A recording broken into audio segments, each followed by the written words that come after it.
창세기 21장 1절에서 7절.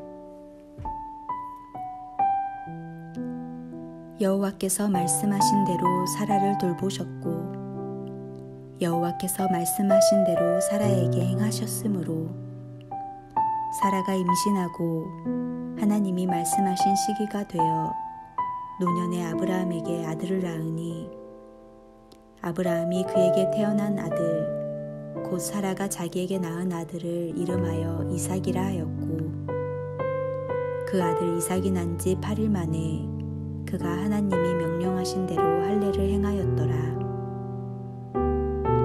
아브라함이 그의 아들 이삭이 그에게 태어날 때에 100세라. 사라가 이르되 하나님이 나를 웃게 하시니 듣는 자가 다 나와 함께 웃으리로다.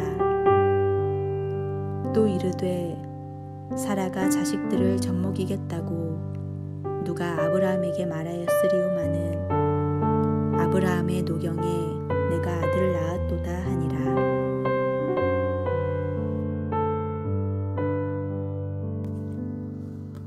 창세기 21장에서 드디어 25년 만에 아브라함을 통해 큰 민족을 일으키고 복의 근원이 되게 하실 거라는 하나님의 약속은 실현됩니다. 약속의 자녀인 이삭이 태어나게 된 것입니다. 자녀의 출생은 모든 가정에게 큰 의미를 갖겠지만 이삭의 탄생은 그런 일상적인 출생 이상의 의미를 갖는 사건이었습니다. 하나님이 사라를 돌보며 죽은 사람과 같았던 그녀의 태를 여신 은총의 사건이었고 하나님 나라의 미래가 열리는 순간이었습니다. 하나님은 그의 백성과의 언약이 실현되는 실체가 무엇인지를 보여주고 계신 것입니다. 이 모든 역사를 아브라함을 선택하심으로 이루셨고 이제 하나님께서는 그 믿음의 계승자로 이삭을 선택하셨습니다. 선택에는 하나님의 뜻과 계획이 있습니다. 물론 선택받음 그 자체가 특권은 아닙니다. 하나님께서는 아브라함과 그의 가정을 선택하셔서 어떻게 하나님을 믿어야 하는지에 대해서 훈련시키셨습니다. 자손에 관한 문제에 있어서는 오직 이삭만이 믿음을 통해서 낳은 약속의 씨가 되었습니다. 따라서 하나님께서는 믿음을 통해서 얻은 이삭을 소중히 여기시고 믿음을 통해서 이루어진 결과를 끝까지 유지하고 싶으셨습니다. 이것은 결코 혈통 그 자체의 소중함을 말하는 것이 아닙니다. 오히려 하나님께서는 믿음의 혈통을 통해서 하나님을 향한 믿음을 훈련시키고자 하셨던 것입니다. 하나님의 약속은 그것을 믿는 사람들의 믿음을 통해서 사건이 되고 현실화됩니다. 많은 우여곡절이 있었지만 아브라함이 하나님의 약속을 믿고 기다렸기에 이삭의 출생은 아브라함의 믿음의 결과라고 할 수 있습니다. 아브라함이 하나님의 약속의 말씀을 소중히 붙잡은 결과입니다. 대략 25년 동안 하나님의 말씀을 믿고 기다린 것입니다. 본문이 말씀하고 있는 말씀대로라는 말을 우리는 기억해야 합니다. 하나님의 말씀하신 그대로 약속이 아브라함의 삶의 현실이 되고 실상이 된 것입니다. 이삭의 탄생은 아브라함과 사라에게 큰 기쁨이 되었습니다. 우리는 하나님의 열심과 아브라함의 열심이 이삭의 탄생으로 열매 맺게 되는 감격스러운 장면을 보고 있습니다. 하나님의 말씀하신 기한에 미쳐 늙은 아브라함에게 아들을 낳으니 더 그러합니다. 아브라함의 젊은 날부터 그를 아시고 그와 오랫동안 동행해 오신 하나님, 그분이 아브라함의 늙은 나이까지 참 많이도 기다리셨습니다.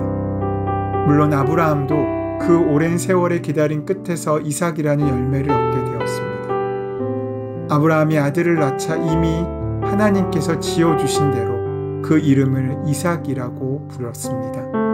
약속에 대한 사라의 실소가 언약을 화답하는 웃음으로 바뀜으로써 이삭이라는 이름에 담긴 본래의 의미가 드러나게 된 것입니다. 그것은 하나님께서 역사하신 가장 경이로운 사건에 대한 경탄과 찬양의 웃음이었던 것입니다. 그러고 난 지 8일 만에 할례를 행합니다. 벌써 1년 전에 주신 명령인 것이니 그는 순종하는 것입니다. 다시 한번 기억하십시오. 하나님께서는 당신의 말씀을 듣고 순종하는 자를 통하여 약속을 성취하십니다. 길고 긴 약속의 과정은 결과를 더욱 소중하게 한다는 법입니다. 이제 성취된 약속의 열매는 곧 또 다른 의와 공도의 씨앗이 되는 것입니다. 이 모든 역사를 위해 하나님께서는 결코 서두르시지 않습니다. 서두르는 것은 사람의 버릇일 뿐입니다. 하나님의 부름을 받은 사람들은 자기의 삶을 하나님의 뜻에 맞추어 조종해야 합니다. 아브라함의 25년, 모세의 40년, 다윗과 바울의 10년은 바로 하나님의 사람들을 그의 인격을 다듬는 조종의 시간이 되었던 것입니다. 신앙생활이란 하나님께서 간섭하실 수 있는 삶의 여백을 우리 속에 마련하는 것입니다. 주님이 어떤 일을 우리에게 맡기실 때 이런저런 핑계를 대며 회피하지 마십시오. 자꾸 피하다 보면 하나님의 일을 할 수 있는 기회를 잃고 말 것입니다. 하나님의 요구 앞에서 자기의 삶의 스케줄과 자기의 삶의 시간을 조종하기를 꺼리는 사람들은 영적으로 성장할 수 없습니다. 손해를 감수하면서라도 하나님께서 하신 말씀과 요구에 우선적으로 응답할 때 우리는 이전에 경험하지 못했던 전혀 다른 차원의 기쁨을 맛볼 수 있을 것입니다. 그러기 위하여 우리의 시간의 여백을 만들어야 합니다. 자기를 돌아볼 수 있는 고요한 시간을 하루에 한 차례 이상은 꼭 만드셔야 합니다. 그리고 늘 그럴 수 없겠지만 다른 이가 부를 때마다 바쁘다고 말하는 사람이 되지 마십시오. 또한 여러분의 물질 사용에도 여백을 만드셔야 합니다. 가난한 사람들의 모습으로 우리 곁에 오시는 주님을 위해 사용할 것을 늘 마련하고 살아야 할 것입니다.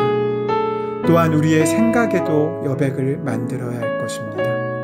내가 항상 옳다고 생각하는 데서 마음의 병이 생기고 누군가를 향한 폭력은 시작됩니다. 나도 틀릴 수가 있음을 인정하면서 다른 사람들로부터 배우려고 하십시오. 마음을 열고 모든 사람에게 배우려는 그 마음을 가질 때 우리의 영혼은 더욱더 귀한 지경의 집으로 커지고 성장하게 될 것입니다. 혹시 오랫동안 힘써온 일에 결실이 없어 외롭습니까? 약속이 분명한데 그 약속이 이루어질 것 같지 않아 낙심하고 절망하고 있습니까? 그렇다면 깊이 생각해 보십시오. 하나님이 내게 무엇을 조정하라고 요구하시는 시간이지 않습니까?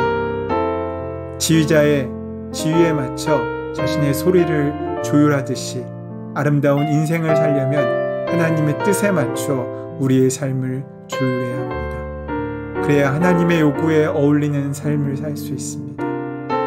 어쩌면 지금 우리는 조정의 시간을 살고 있습니다. 이 조정의 시간이 끝나고 나면 우리는 하나님의 약속을 이루어가는 성취자의 삶을 살게 될 것입니다.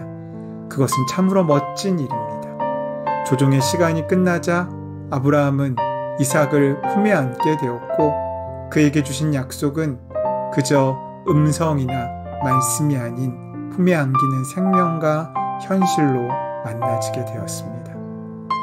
그는 복의 매개자로서의 역할을 감당할 수 있는 사람, 즉 두루 어울리는 사람이 되었기 때문에 그 복을 가슴에 안을 수 있었던 것입니다.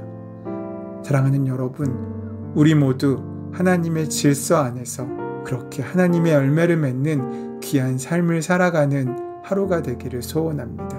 오늘 하루가 그렇게 하나님의 뜻에 조율되어 가는 하나님의 약속의 성취에 하루 한 걸음 더 다가서는 귀하고 복된 하루가 되시기를 소원하며 축원합니다.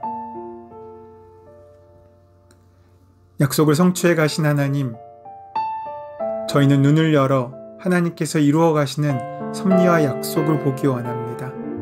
우리의 믿음이 그 역사를 보게 하여 주시옵고 우리의 쓴웃음을 기쁨의 웃음으로 바꾸어 주시옵소서.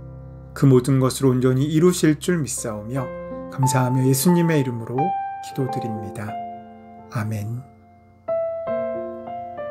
이제 다 함께 조용히 주신 말씀을 기억하고 묵상하며 가슴에 심고 그 말씀을 이루는 삶을 살기 위하여 조용히 기도하는 시간 갖도록 하겠습니다. 함께 기도하겠습니다.